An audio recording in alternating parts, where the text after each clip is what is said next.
So I was at home with my 3 children, and we had actually it was at work, and at that time we owned a car front. And we had hired an employee that was working for us, and he stole a car from us and disappeared. He went completely AWOL, so we fired him, right? I mean, if you know... Wasn't very Christian, maybe people would say, but we fired him. But he didn't like that very much, and he was in a lot of trouble with some loan sharks. He had a rough ride in life, and he'd made some bad choices, and he'd got into trouble with some loan sharks. And it was kind of like a gang situation where we lived, and they were just nasty pieces of work.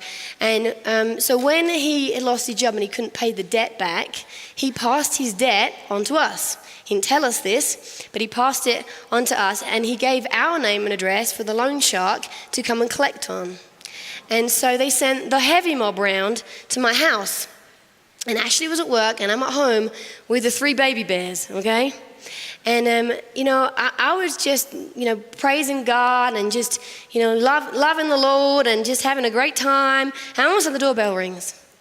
And I got to walk towards the front door, and I feel like something rising up on the inside of me. Mm-hmm. Already. I mean, as I'm walking towards the door, I felt like a boldness rising up on the inside of me. Mm-hmm. I'm like, wow, I don't know what that's about. That's weird. But suddenly I felt like strong, like I could do anything. Mm-hmm. And I opened the door, and there was this, before I could actually get the door open, I opened it a crack, and this man tried to barge his way inside the house. Wow. He put his foot in the door, pressed his whole weight against the door, and just started barraging me, telling me how he was going to burn the house down, and in graphic detail, what he was going to do to me, what he was going to do to our kids if we didn't give us this money, didn't give them the money.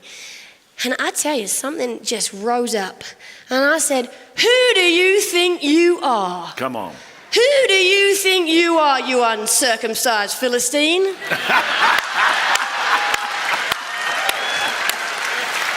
Right?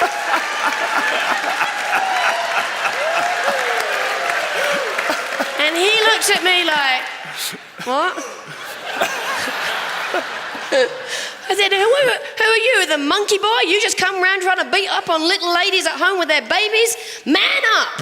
Go do your own dirty work, right? Yeah. Man, I got angry on the inside. Yeah. And rather than being intimidated by this man, I swung the door wide and I stood big in the doorway and I started shouting. I gave this man hellfire. Yeah. And I don't know what was going on, but something was coming out of me. And I didn't touch the man, but with every word that came out my mouth, this man started to stumble backwards down the driveway. Till eventually, our driveway weren't real long. It was about from here to the front row. He was stumbling backwards until he got as far as the fence post. And then he kind of just grabbed onto the fence post to hold himself up. He took one last look at me, and he took off running down the road. I was like, and I shut the front door, and I melted like a pile of Jell-O. I'm like, Ashley, help! And the police came round, and this guy was a nasty piece of work. Yeah. But you know what? He encountered the Lord that day. Don't you wish you could have seen in the spirit realm? I don't know what that moment. man was seeing, but it wasn't this 5'0" little lady. Come I'm on. telling you. Come He was on. funny. But when we start to operate in faith, Yes. when we have a life-giving relationship with the Lord, boldness rises up on the inside of us. Yeah, we yeah. are equipped. We are in season and out for any challenge that might come our way. Yeah. And really, we'll start to see that no weapon formed against us will prosper. Yes.